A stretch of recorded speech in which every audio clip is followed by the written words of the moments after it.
Welcome to the SAG-AFTRA Foundation's Conversations at Home program. I'm Tangcay, Senior Artisans Editor at Variety. Now, without further ado, it is my absolute pleasure to introduce actor Sissy Spacek of Night Sky. Hello, Sissy, and welcome. Hello. Thank you. I'm happy to be here today. Oh my gosh, thank you so much for being here. Congratulations on Night Sky. It's such a beautiful show. I mean, let's just go back. I mean, I'm curious, your body of work from films, TV, is so incredible, but what is it that draws you to a project, and what made you say yes to Night Sky? Well, the character is always what attracts me to a project, but that was in this one. It was even beyond the character. It was the relationship between Irene and Franklin, and that was definitely what sold me on it. And I also loved the creator and the writers. They were very collaborative, and I'm really glad I did it. Yeah, talking about that collaboration, I mean, as you said, the script, the storyline between Irene and Franklin and the other characters, you're so invested in the journey they go on and their loss and their marriage. But did you have much say in collaborating with the writers in terms of building out Irene from the pilot through to, the season finale? They are incredibly collaborative, and I loved that about them. And they came to me months before, and they had all the scripts, and that's rare when you get to read all the scripts of a project. And then we kind of, I think JK and I did the same thing. We went through and we each one had ideas about our characters and the relationship, and it was really collaborative and really wonderful. I think the Holden Miller, who's very young, he's in his early 30s. Maybe I shouldn't say that, but he first got this idea when he was a young boy about a portal, people who find a portal in their backyard. And he'd also been very close to his grandparents. Just in recent years, he spent time with them, probably during the pandemic, and was inspired to write this because of them. Yeah. I answered even questions you didn't ask. No, I love that so much. And, you mentioned JK, JK Simmons is such a fantastic actor. What was that like for you, having him as a scene partner and just somebody to work alongside with, not just for, I'm hoping there's going to be a second season, but, for several months. Knock on wood. And draw out your characters together. I always knew that no matter what, I was never nervous to show up on the set to do some big emotional scene, because he was always prepared. He was always brilliant.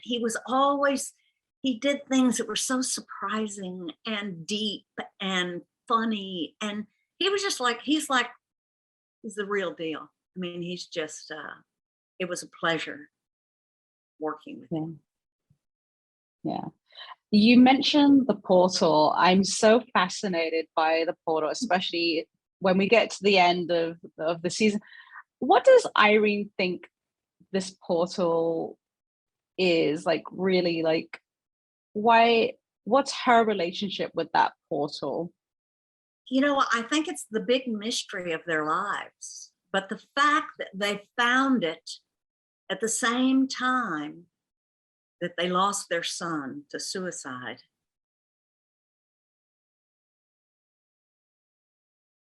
was torturous, because she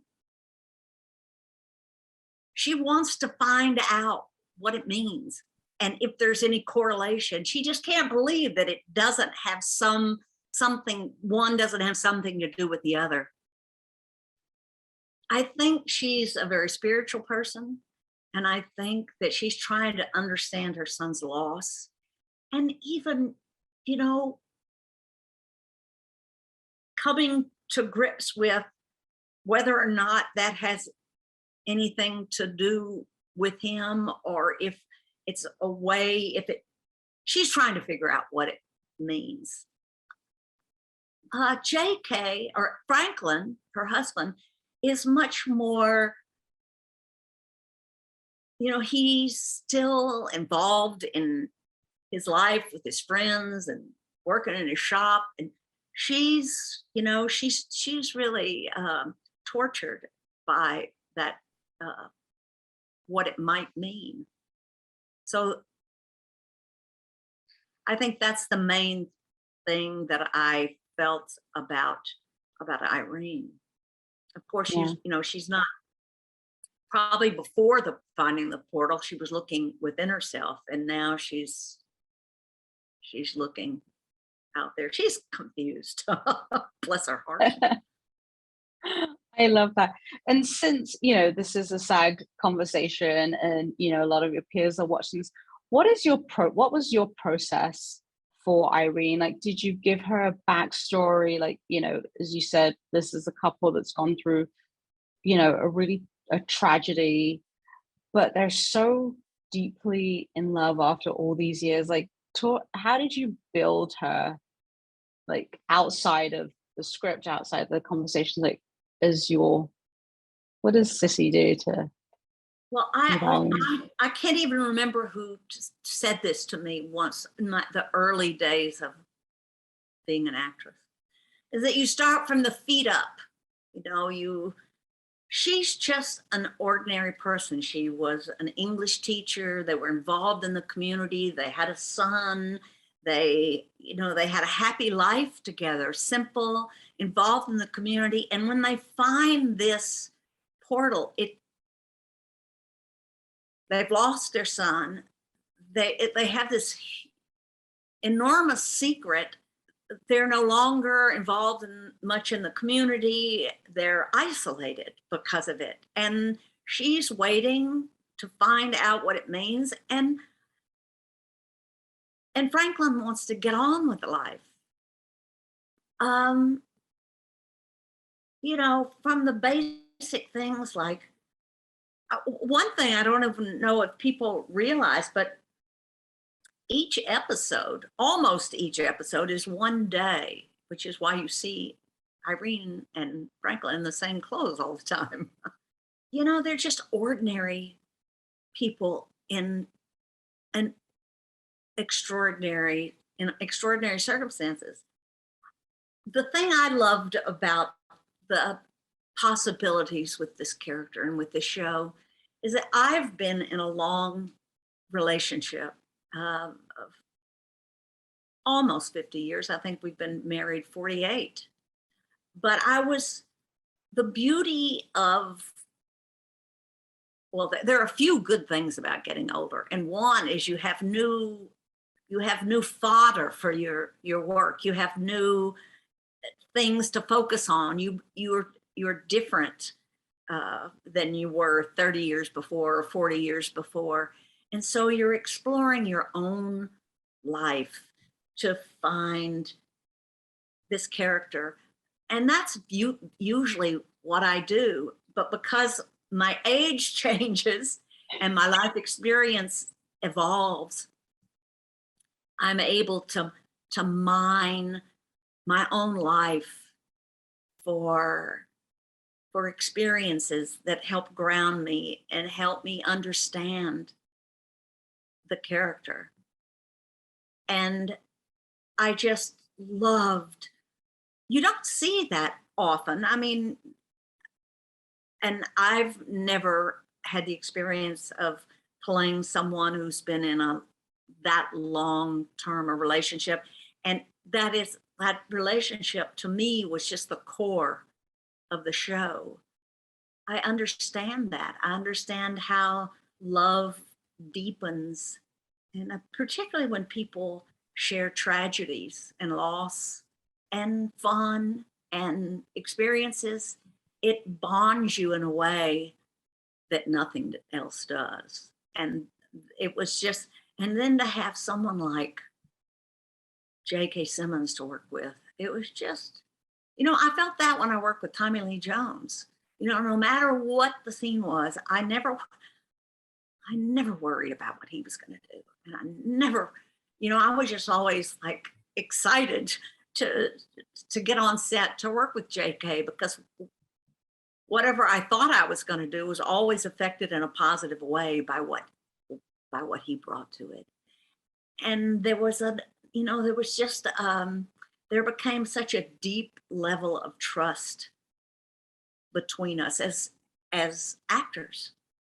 And that part of it was, rarely is your character so dependent on another character as in this project. And I loved that. I loved it. Yeah.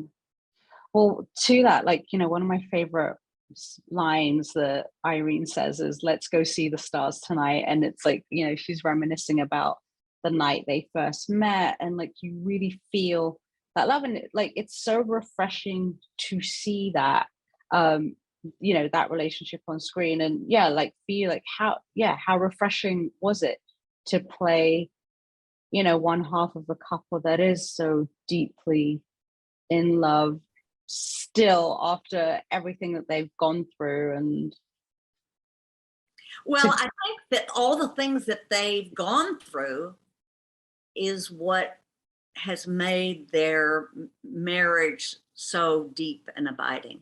I mean, they get mad at each other, they get frustrated with each other, they have, they drink together, they together, they have, and they disappoint each other sometimes. They lift each other up. There's it's the human condition that is always, to me, the thing that illuminating the human condition is, to me, what keeps me going with work. And I because with actors have to be so many things. And I think every actor has their own process. And from character to character, that process changes. And depending on who you're working with, that changes. We had an enormous amount of freedom in this. There was an incredible collaboration between the creators of the show and writers and the actors. We all worked together, and we just tried to stay in the present, in the present episode, and because how that episode evolved, it led us to the next episode, and how that one would it was like building blocks. And so we didn't have to know everything in the beginning. We just went, we just tried to find the truth of each scene in any and every way that we could. And it was beautiful also because we had the creators there, the writers. And so we were able to ask them questions like, what about this line? What did you mean? And could it be this or could it be that? And, it's an interesting thing, television, it's so unlike a film. A film, you're like this, you can kind of step back from it and get an overview. And if you leave one thing out here, you can put it in somewhere else. But with television, with 8 episodes, or you can't step back. You're doing the first, and then it's a different thing. You don't go, oh, I'm gonna do this over here. I'm probably being very confusing right now, but that I find very challenging. But you have to trust, if you can keep it honest and truthful, each episode it builds, and then hopefully you will come to some conclusion that is worthy of the project. And the genre itself is interesting. I mean, it's sci-fi. you know, are you a sci-fi fan at all? I mean, you know, that's obvious, as you said, you know, we've said that, you know, love is ultimately what's driving the show, but there's the sci-fi element. Like, how much fun was that to also explore? Well, it was scary for me at first because I thought, I have no experience. Well, duh, of course I don't. It's science fiction. But I had to trust the writers, and I just had to be Irene.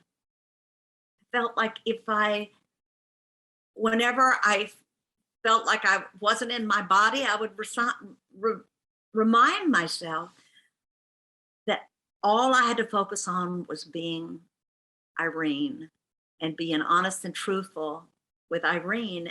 And when the sci-fi part begins, she's just an ordinary person experiencing this extraordinary thing. So all I had to be was a human. And that would kind of pull me down off the ceiling when I would get, you know, um, frightened about it. But I think there's something, you know, most actors understand in a project that they choose, that if there's one thing that they can understand, you want to have part of it that's a stretch, part of it that frightens you, part of it you think, oh my God, how's that going to be? And particularly if you trust the people that you're working with, it can be a, you know, you're doing it together. It's not a, takes a village, as Hillary said. Yeah, I love that. What is it like for you? Obviously, you know, things have changed, and now there's, you know, we live in a world where a show drops and everybody has their opinion, and you get to see real-time reactions, like people loving the show, people wanting to know what happens next. What is that like for you to really see people react almost immediately to the series? It's wonderful. It's wonderful.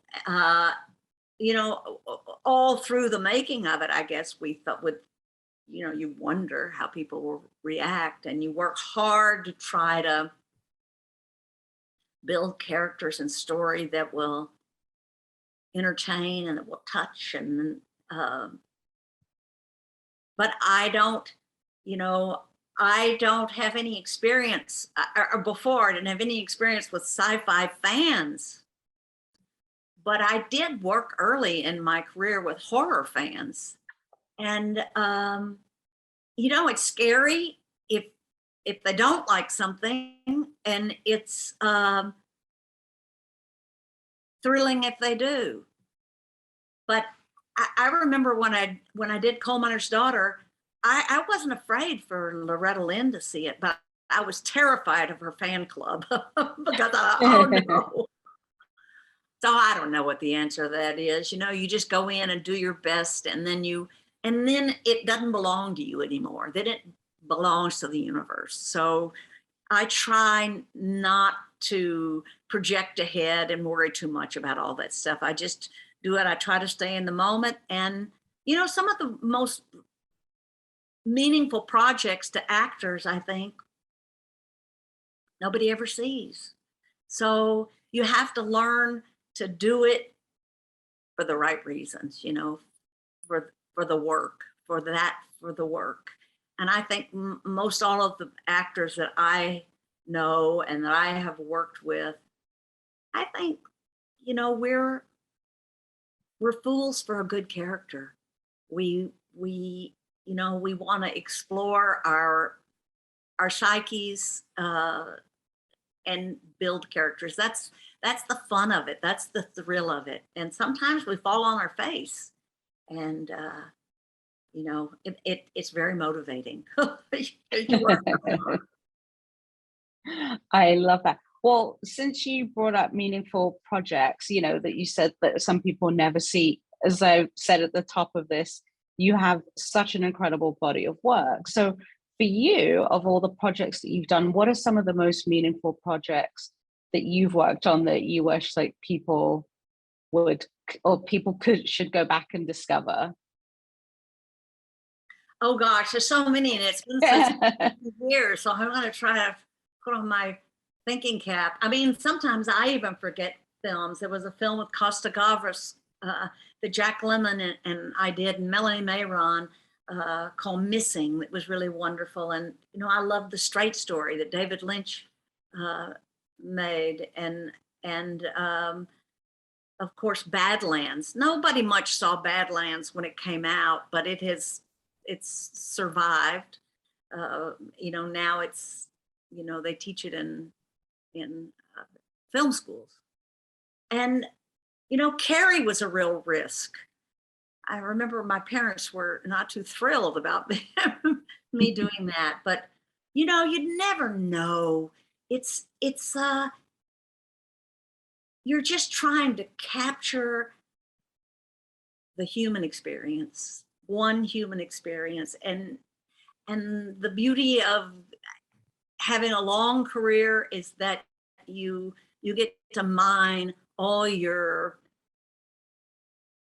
the things you've experienced for each decade. I was saying to someone once about some project, oh, I loved doing it. I got to explore my sixth decade. And there was a little pause, and the journalist then said, I'm sorry to tell you, Miss Spacek, but it's your seventh decade you're exploring. I was like, oh. So I don't know. I feel very grateful to be an actor and to work with all of the people that I've worked with. Yeah. Badlands is on the Criterion Collection, and it is phenomenal. So if you haven't seen it out there, I would strongly recommend you seek it out, with Terrence Malick. Incredible, you know, incredible work. So last question, you know, for the audience out there, what advice would you give to actors out there? Like, what's the one piece of advice you'd share? The one bit of advice I would give to actors is trust yourself, believe in yourself. And you know as much as anybody else. And you certainly know what's going on inside of you and all the things that you can use to build a character. There was I can't remember the name of the writer who wrote a book about filmmaking. And there was some, besides saying nobody knows anything, you just, you know, it's an art form. So everybody has their own, believe in your own process, trust yourself. You know as much as anybody does. And oftentimes a lot more than you think you do. And save your money, because it can get rough. Incredible advice. And on behalf of the SAG-AFTRA Foundation, Sissy, I just want to say thank you so much for sharing your experiences, your process, and of course your craft with your fellow performers. Thank you so much for joining us today. Thank you for having me. I appreciate it. It's been delightful.